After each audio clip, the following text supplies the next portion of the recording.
এনসিপিআই নিয়ে আজই চূড়ান্ত সিদ্ধান্ত স্পিকারের। সুদীপ কাকলির সঙ্গে বৈঠকের পর ইঙ্গিত স্পিকারের। আমরা গত মাসেই দেখেছিলাম যে চিঠি দিয়েছিলেন 20 সাংসদ। গত মাসেই স্পিকারকে চিঠি 20 সাংসদের। সোমবার শুরু হচ্ছে সংসদের বাদল অধিবেশন। আর তার আগে যে প্রশ্নটা আসছে, এনসিপিআই নিয়ে আজই কি চূড়ান্ত সিদ্ধান্ত স্পিকারের, জানাবে মৈত্রী রয়েছে আমার সঙ্গে।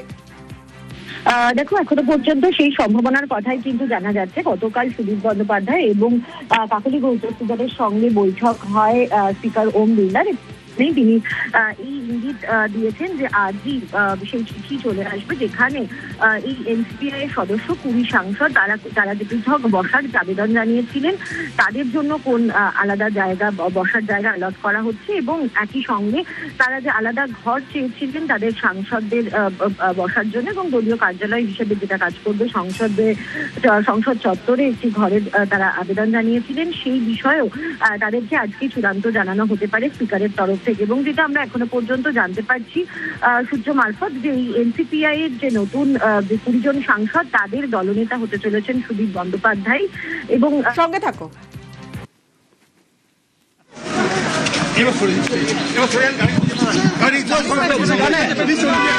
অধিকারী যারা